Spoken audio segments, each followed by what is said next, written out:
August 21st, day 6 of our journey.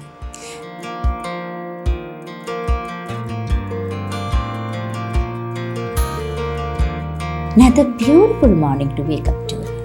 Right in front of us, the fjord, the still waters and endless stretches of green meadows, nature at its most peaceful.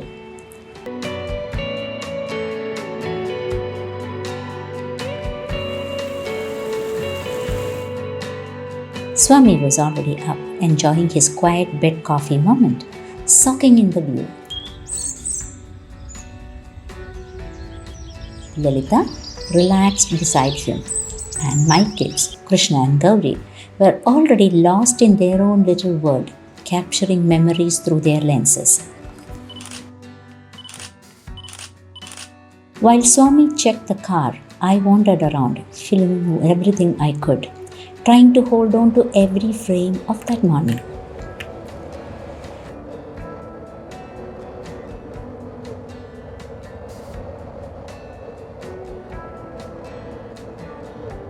We soon set off towards the iconic Stegastein Viewpoint.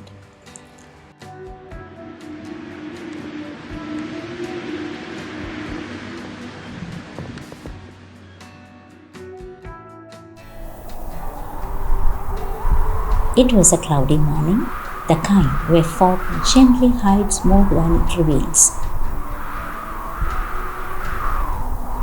But every now and then the mist would part, just for a few seconds, like nature teasing us.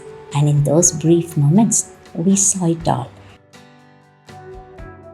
The tiny village below, the fjord stretching into the distance, a ship quietly gliding through the waters.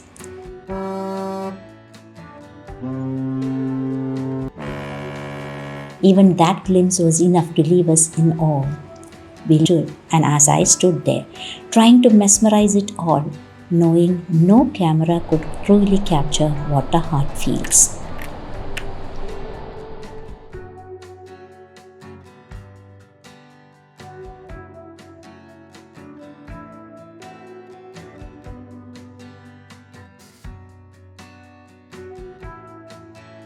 The road to Voss. As we drove along the fjord, the journey slowed intentionally. Mountains, rivers,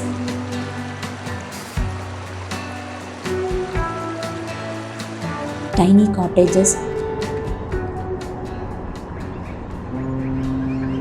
grazing sheep like a moving painting.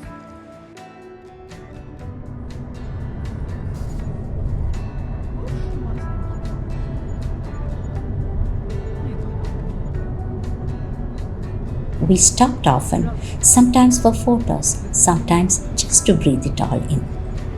Swami standing by the riverside looked like he was on cloud 9.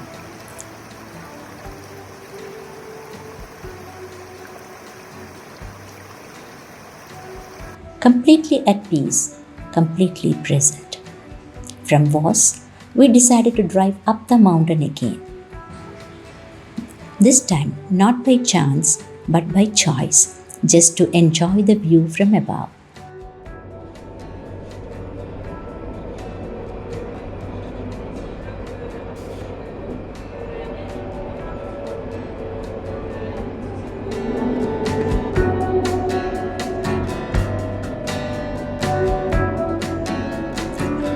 Yesterday had been a mistake, today was the choice. The cable car tempted us, but we chose the road instead, and honestly, it felt more personal.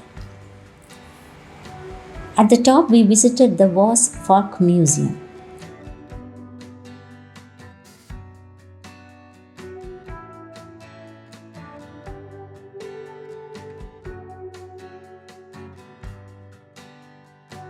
Gauri stepped into the past, exploring old Norwegian homes, traditional tools, fabrics and stories of a different time.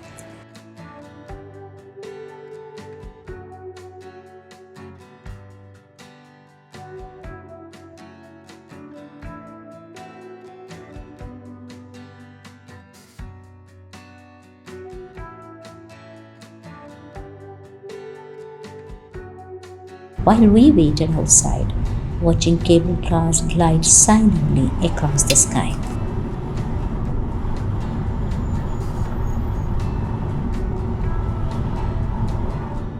Once again, we hit the road. Now to Bergen. After lunch in Voss, we continued towards Bergen via the E16.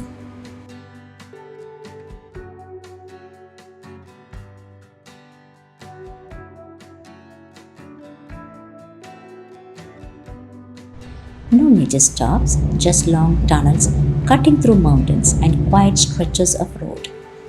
At one point, roadwork brought everything to a halt. Cars lined up, engines off, time paused. Some people napped, some chatted. Lilitha drifted into a peaceful sleep while Swami simply leaned back, taking a break. And I just looked around because even waiting in Norway feels beautiful.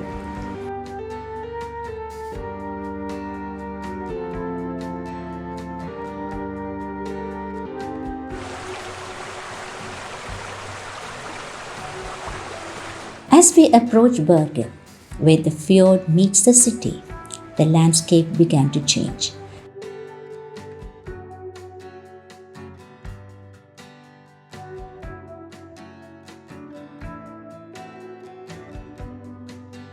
The quiet valleys gave way to a lively city, multi-story houses, busy streets, and finally the harbor.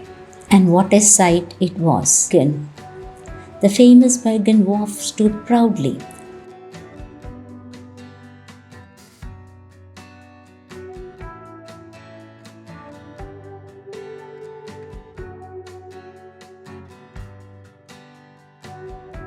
Rows of colorful pointed wooden buildings leaning slightly with age, yet full of character.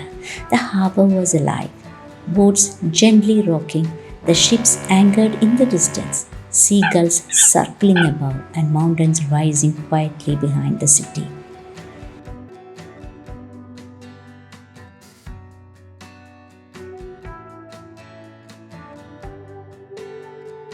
The cobblestone streets added charm to every step, and as we walked along the port, it felt like stepping into a postcard. The golden light of the setting sun slowly painted everything in warm hues, turning the entire harbor into a dream.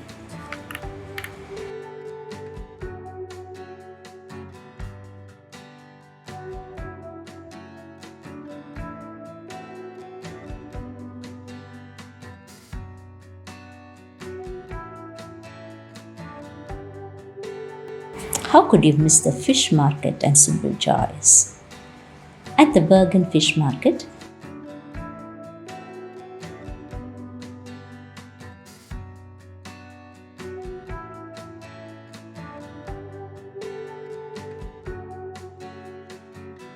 the energy shifted again, vibrant, lively, full of flavors. Rows of fresh seafood, salmon, mussels, lobsters, even shark displayed beautifully. You could pick what you liked and they would cook it right there for you. While the others explored vegetarian options, my daughter and I picked up some fresh salmon, planning to cook it later, adding our own little touch to the journey.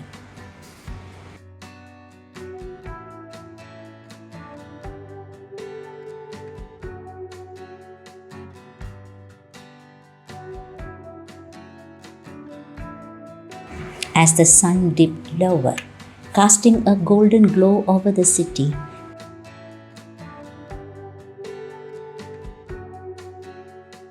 we drove across the long bridge towards our homestay.